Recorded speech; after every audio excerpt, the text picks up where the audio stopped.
সময়। কথায় আছে আমাদের জীবনের প্রত্যেক মুহূর্ত স্বর্ণর মতো হয়। এবার হয় আমরা একে নিজেদের কাছে রাখতে পারি বা একে আমরা চলে যেতে দিতে পারি, কারণ এই ছোট ছোট মুহূর্তই আছে যা আমাদের জীবনকে গড়ে তোলে। এখন এই জীবন কেমন হবে তা আমাদের উপর নির্ভর করে।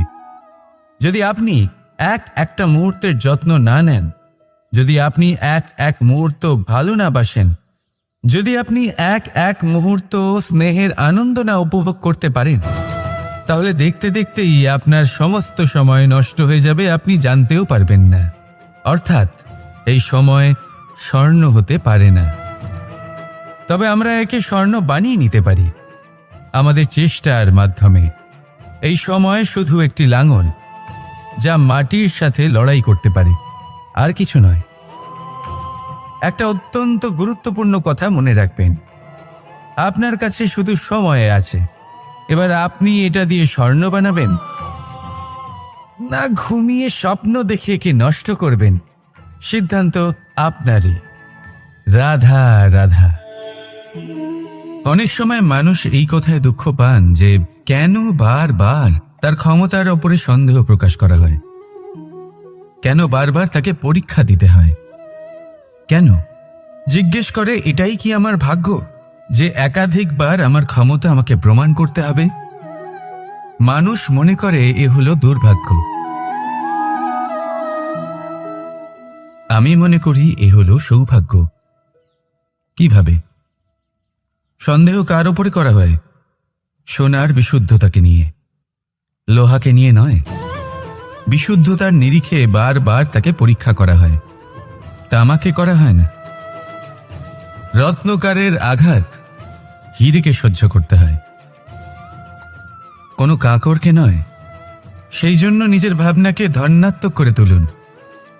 জীবনে যত পরীক্ষায় আসুক না কেন, হাসি মুখে তার সম্মুখীন হন, তাতে উতলা হবেন না। আর তারপর দেখবেন আপনার অন্তরের এই রত্ন আপনার জীবনকে উজ্জ্বল করে তুলবে। তাহলে আসুন আমার সাথে ভালোবেসে বলুন, রাধা রাধা। কখনো কোনো বনে আপনি আগুন লাগতে দেখেছেন? এমন ভয়ানক আগুন লাগতে পারে সমস্ত বন জ্বালিয়ে দিতে পারে। সেখানে যে বনস্পতি পাওয়া যায়, সেখান থেকে যে ঔষধি পাওয়া যায়, সব কিছু নষ্ট হয়ে যায়। যে পশু পাখি পাওয়া যায় বেশিরভাগই নিজের প্রাণ হারিয়ে ফেলে, আর যারা বাকি থাকেন তারা নির্বাসিত হন। কিন্তু কখনো ভেবে দেখেছেন এই বনে আগুন লাগে কি করে? ছোট ছোট শুকনো পাতার কারণে, শুকনো ডালের কারণে, সেগুলো যেগুলো কখনো গাছের অংশ ছিল।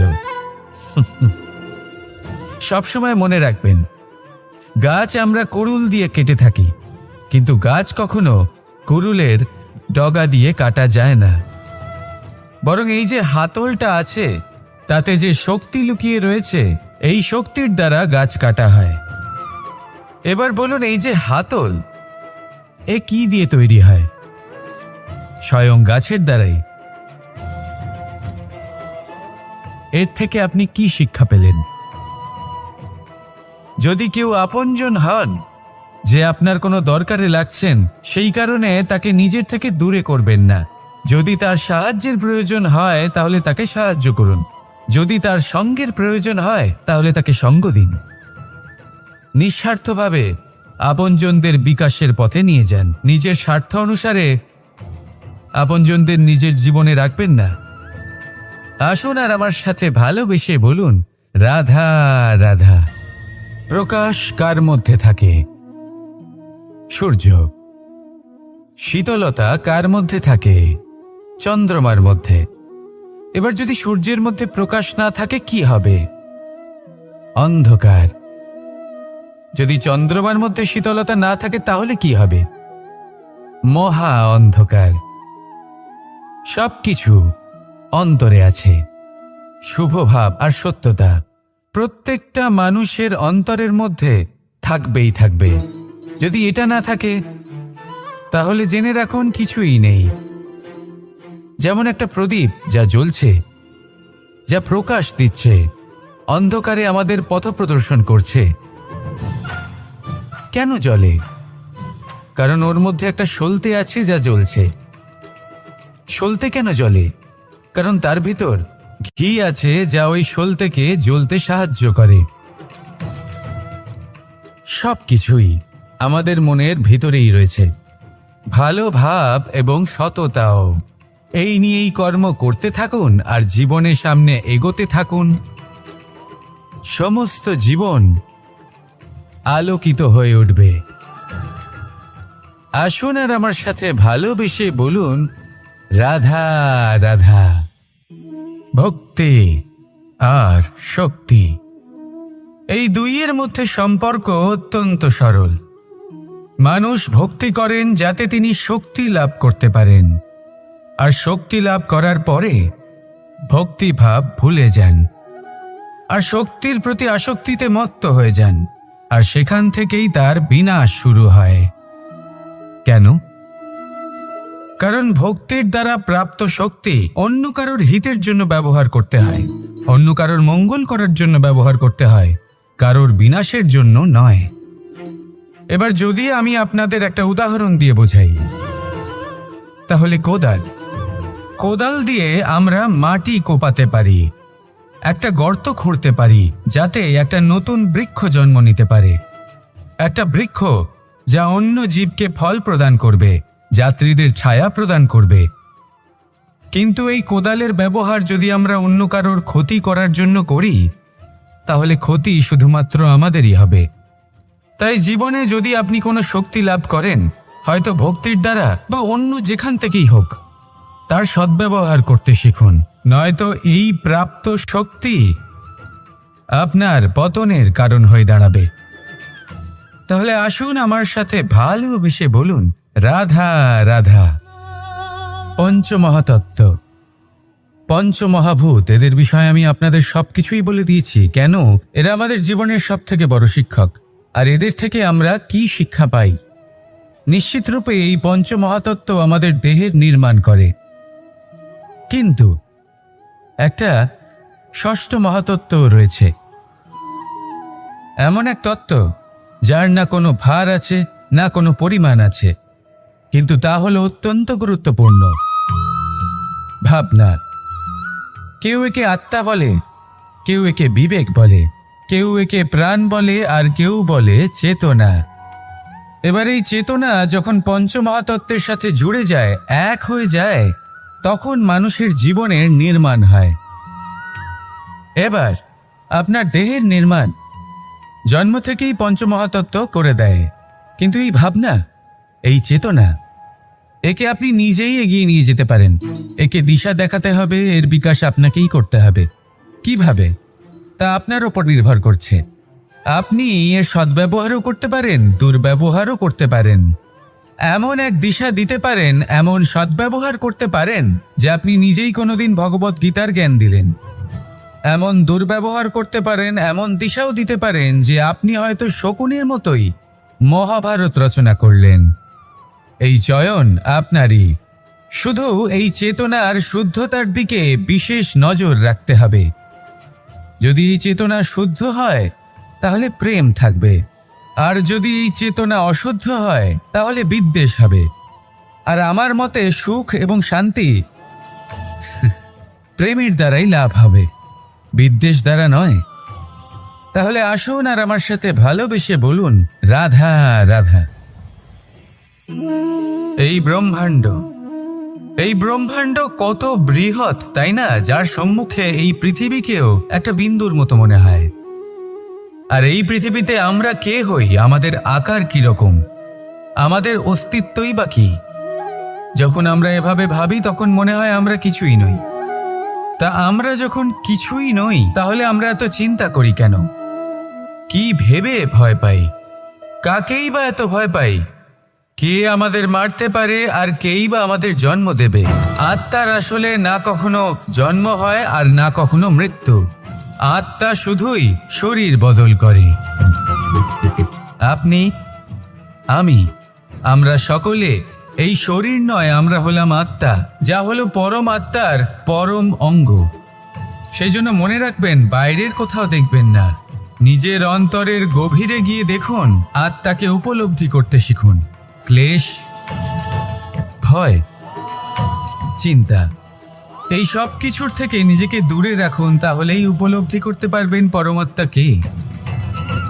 তাহলে আসুন আমার সাথে ভালোবেসে বলুন, রাধা রাধা। কখনো ঘোড়া আর তার ঘোড়সওয়ারিকে দেখেছেন? ঘোড়ার ডান এবং বাম দিকে যেন একটা পর্দা লাগানো থাকে। তার কারণ কি?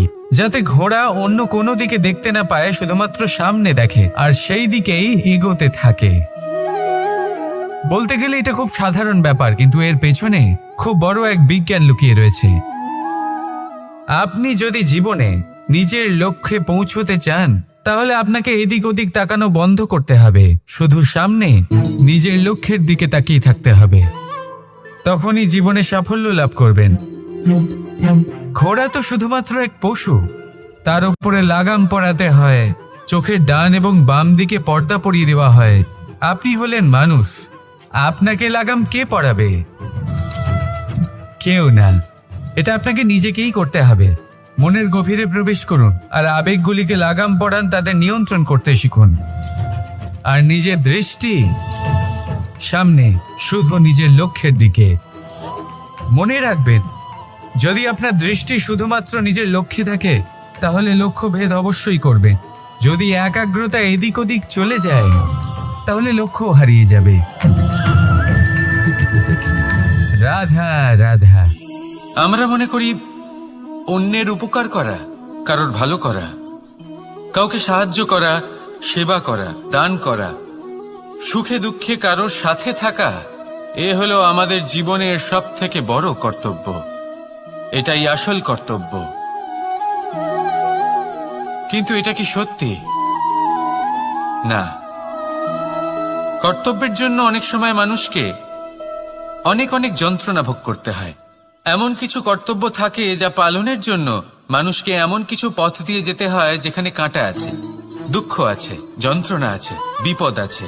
সেটা পার করে তবে ও নিজের কর্তব্যকে পূর্ণ করতে পারে। অন্যের উপকার, ভালো কাজ করা, কাউকে সাহায্য করা, দান করা, সেবা করা, সুখে দুঃখে সঙ্গ দেওয়া, এটা কর্তব্য নয়, এটা হলো আনন্দ। কারণ এতে আপনারই জীবন আরো সুখময় হবে, আপনি আরো সুখ পাবেন, আপনার স্বাস্থ্য আরো ভালো হবে, আপনি জীবনে আরো ভালো ভালো মানুষ পাবেন। আর সব থেকে বেশি যদি এ কিছু বাড়িয়ে তোলে, তাহলে তা হলো প্রেম। তাহলে একে কর্তব্য মনে করবেন না।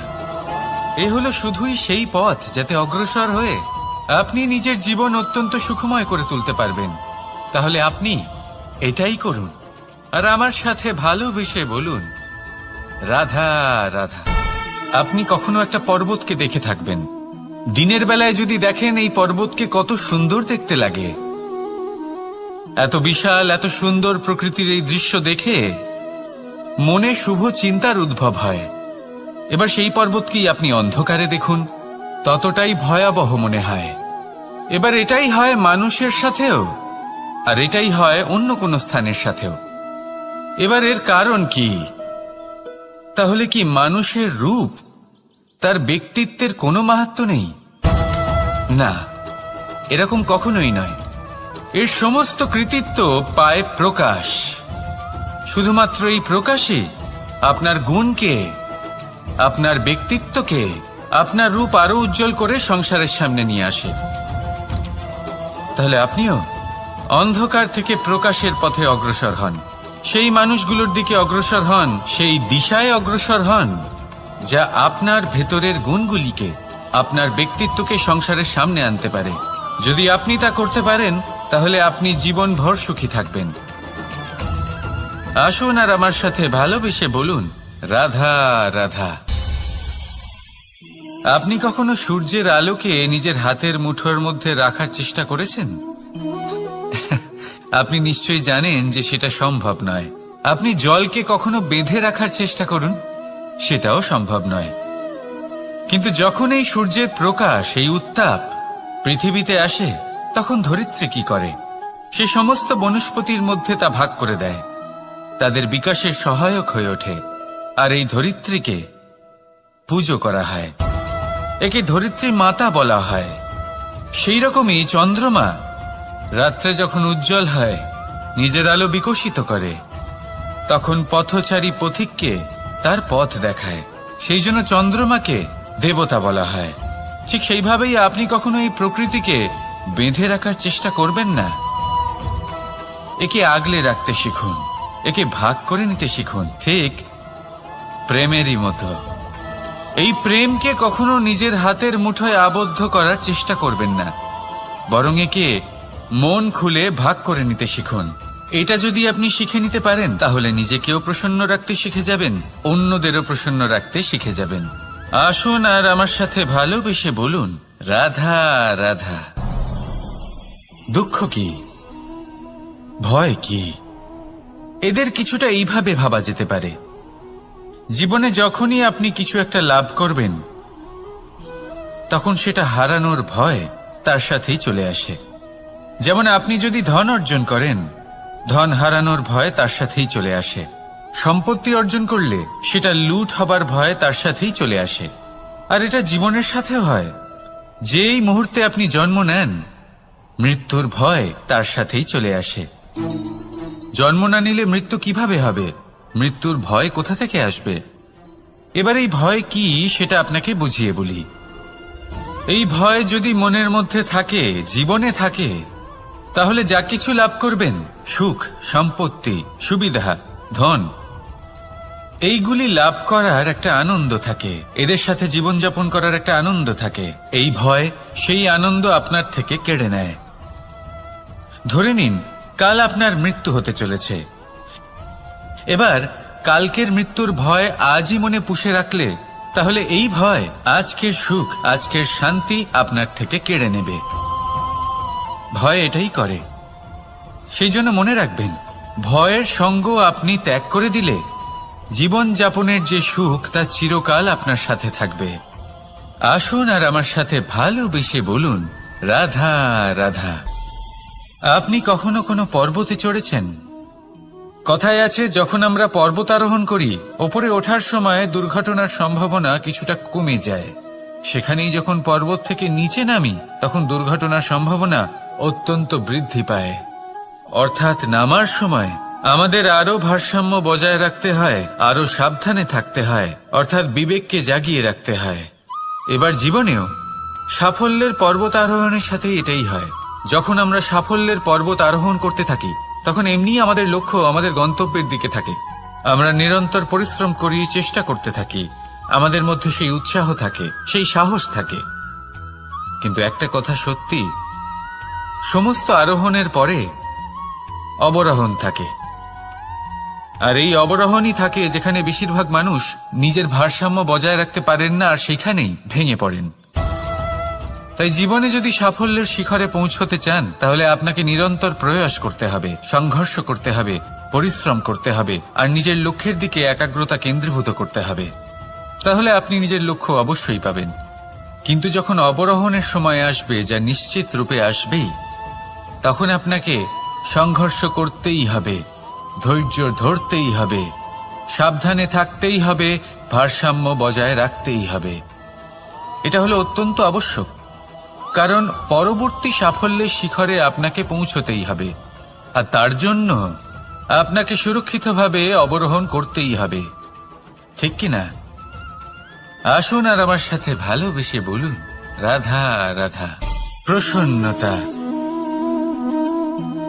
এমন এক অনুভূতি যা আমরা সকলে পেতে চাই। এবার এটা ভেবে দেখুন যে আমরা আমাদের প্রসন্নতার জন্য অন্য কাউকে দায়ী কেন করি। আজও এরকম কিছু করেছে, ওর জন্য আমি দুঃখী হয়ে আছি। আজও এমন কিছু করলো যার ফলে আমার মন প্রসন্ন হয়ে উঠল। না, আপনাকে স্পষ্ট করে একটা কথা বলে দিই, আপনার প্রসন্নতা না শুধু আপনার নির্বাচন, না শুধু আপনার হাতে রয়েছে, বরং আপনি নিজের প্রসন্নতাকে নিজেই আকৃষ্ট করেন। এই ফুলগুলিকে দেখুন, এই ফুল এর সুগন্ধ ছড়ায়, আর এই ফুল নিজের দিকে কীট পতঙ্গদের আকৃষ্ট করে। এবার দেখুন, কীট পতঙ্গ কাদের আকৃষ্ট করে? গিরগিটি বা ব্যাঙ, এরকম কিছু প্রাণীদের। এবার এই যে ফুল, কীট পতঙ্গের জন্য এই যে ফুল, তার বিকাশ হয়, এ আরো প্রস্ফুটিত হয়, ওর বংশ আরো বৃদ্ধি পায়। তাই এর তাৎপর্য হলো সহজ, ফুল উচিত ব্যক্তিকে নিজের দিকে আকৃষ্ট করে। এবার কীট পতঙ্গের কথা বললে তারা কাদের আকৃষ্ট করে? তাদেরই, যারা তাদেরই শিকার করবে, খাদ্যরূপে গ্রহণ করবে। এবার কাকে আপনি নিজের দিকে আকৃষ্ট করতে চান তার নির্বাচন আপনারই। আপনি কি প্রসন্নতাকে নিজের দিকে আকৃষ্ট করতে চান নাকি অপ্রসন্নতাকে করতে চান তার নির্বাচন আপনারই। আপনি জীবনে যা কিছু পাবেন, সুখ দুঃখ, আশা নিরাশা, প্রসন্নতা অপ্রসন্নতা, সবই হলো আপনারই নির্বাচনের পরিণাম। তাহলে সঠিক নির্বাচন করুন আর আমার সাথে ভালোবেসে বলুন, রাধা রাধা। ঘূর্ণিঝড়, যখন এই ঘূর্ণিঝড় আসে তখন প্রচন্ড বেগে হাওয়া বয়ে চলে। সেই সময় এমন কিছু বৃক্ষ আছে যা কঠিন হয়ে দৃঢ় হয়ে দাঁড়িয়ে থাকে। সেই গাছ যা 10 বছর ধরে বা সহস্র বছর ধরে দাঁড়িয়ে থাকে, তাদেরকে আপনি খুব সহজে নাড়াতে পারবেন না। কিন্তু ঘূর্ণিঝড়, এর প্রভাব এতটাই তীব্র হয়, এর হাওয়াতে এতটাই প্রবল শক্তি থাকে যে এই বৃক্ষগুলিকে উচ্ছেদ করে, সেই বৃক্ষ নষ্ট হয়ে যায়। এবার এমন কিছু বৃক্ষ থাকে যাদের কাণ্ড নমনীয় হয়, খুবই নরম হয়। সেই জন্য যখন জোরে বাতাস বয়, কোনো ঘূর্ণিঝড় আসে, তখন এই বৃক্ষগুলি ঝুঁকে যায়। আর যখন এই ঘূর্ণিঝড় চলে যায়, শান্ত হয়ে যায়, তখন ওরা আবার দাঁড়িয়ে পড়ে। এবার এটাকে আপনি কি বলবেন, কি বুঝবেন আপনি? সুযোগ সন্ধানী? না, বরং এটাই হলো প্রকৃত আদর্শ। যখন আপনার সামনে এমন কেউ থাকেন যিনি আপনার থেকে অনেক শক্তিশালী, তখন তাকে সম্মান করা আপনাকে শিখতেই হবে। তাই মনে রাখবেন, এই সংসারে যখনই দুই শক্তির একে অপরের সাথে সংঘর্ষ হয়, শুধুই বিনাশ হয়। কিন্তু যখন শক্তির সাথে আসক্তি মিলিত হয়, সেখানে সুরক্ষা থাকে, সেখানেই কিছু নির্মাণ হয়। তাই আসুন আর আমার সাথে ভালোবেসে বলুন, রাধা রাধা। ভয়, আমরা ভয়ের বিষয়ে অনেক কথা বলি, ভয়ের থেকে সবসময় দূরে পালাই। কখনো ভেবে দেখেছেন আমরা এই ভয়ের সদ্ব্যবহারও কি করতে পারি না? নিশ্চিত রূপে করতেই পারি। এমন কোনো অক্ষর নেই যার দ্বারা কোনো মন্ত্র হয় না। তাই নিশ্চিত রূপে এই ভয়েরও সদ্ব্যবহার আমরা করতেই পারি। নির্ভর করছে আপনার দৃষ্টিভঙ্গির ওপর, আপনার প্রতিক্রিয়ার ওপর। ভয় যখন সামনে আসে, দুটো পথ থাকে। প্রথমটা হলো ভয়ভীত হয়ে চুপচাপ পালিয়ে যাওয়া, আর দ্বিতীয় পথ সেই ভয়ের সম্মুখীন হওয়া। সেই ভয়ে ডুবে গিয়ে দেখুন এমন কি আছে যা আপনাকে পিছনে টেনে রাখছে। নিজের সাহসকে জাগিয়ে তুলুন, নিজেকে আরো শক্তিশালী বানিয়ে তুলুন, নিজেকে আরো শ্রেষ্ঠ বানিয়ে তুলুন, আর আপনার সামনে যা আছে সব প্রাপ্ত করে নিন। সেই ভয়, আপনি তার থেকে পালিয়ে যেতে চান নাকি তার সম্মুখীন হয়ে নিজেকে আরো শ্রেষ্ঠ বানাতে চান? সেই চয়ন আপনারই, প্রতিক্রিয়া আপনারই, দৃষ্টিভঙ্গি আপনারই। আসুন আর আমার সাথে ভালোবেসে বলুন, রাধা রাধা। কখনো কোনো বনে আপনি আগুন লাগতে দেখেছেন? এমন ভয়ানক আগুন লাগতে পারে, সমস্ত বন জ্বালিয়ে দিতে পারে। সেখানে যে বনস্পতি পাওয়া যায়, সেখান থেকে যে ঔষধি পাওয়া যায়, সবকিছু নষ্ট হয়ে যায়। যে পশু পাখি পাওয়া যায়, বেশিরভাগই নিজের প্রাণ হারিয়ে ফেলে, আর যারা বাকি থাকেন তারা নির্বাসিত হন। কিন্তু কখনো ভেবে দেখেছেন এই বনে আগুন লাগে কি করে? ছোট ছোট শুকনো পাতার কারণে, শুকনো ডালের কারণে, সেগুলো যেগুলো কখনো গাছের অংশ ছিল। সবসময় মনে রাখবেন, গাছ আমরা কুড়ুল দিয়ে কেটে থাকি, কিন্তু গাছ কখনো কুড়ুলের ডগা দিয়ে কাটা যায় না। বরং এই যে হাতলটা আছে, তাতে যে শক্তি লুকিয়ে রয়েছে, এই শক্তির দ্বারা গাছ কাটা হয়। এবার বলুন, এই যে হাতল, এ কি দিয়ে তৈরি হয়? স্বয়ং গাছের দ্বারাই। এর থেকে আপনি কি শিক্ষা পেলেন?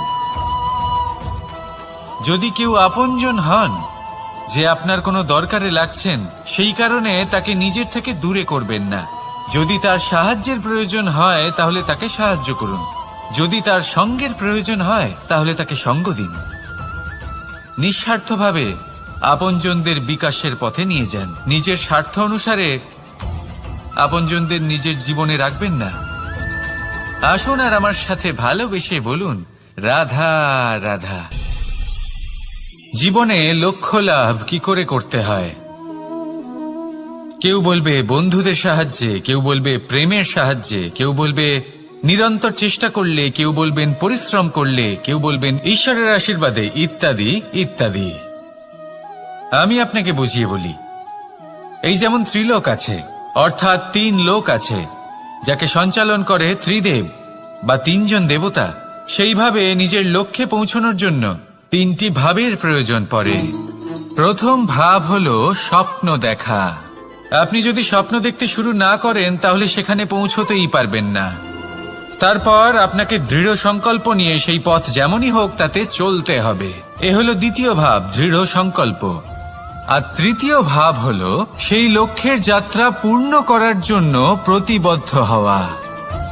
তাই যদি আপনি স্বপ্ন দেখতে পারেন, দৃঢ় সংকল্প দ্বারা পথ যতই কঠিন হোক না কেন তাতে চলতে পারেন, আর সেই লক্ষ্য লাভের যাত্রা পূর্ণ করার জন্য প্রতিবদ্ধ হতে পারেন, তাহলে আপনি নিশ্চিত রূপে আপনার লক্ষ্য লাভ করতে পারবেন। তাই আপনি এটাই করুন আর আমার সাথে ভালোবেসে বলুন, রাধা রাধা। কথায় আছে যে জীবনে কিছু শুরু করার আগে স্বপ্ন দেখা অত্যন্ত গুরুত্বপূর্ণ, আর এটা 100% সত্যিও। কিন্তু কিছু মানুষ স্বপ্ন দেখা শুরু না হয় করে দেন, কিন্তু তারপর থামেনি না। স্বপ্ন দেখতেই থাকেন, তারা ভাবতেই থাকেন, কর্ম করেন না। এমন সময় আপনাকে নিজেকে জাগিয়ে তুলতে হবে। নিজেকে বলতে হবে যে এবার উঠে কর্ম করার সময় এসে গেছে।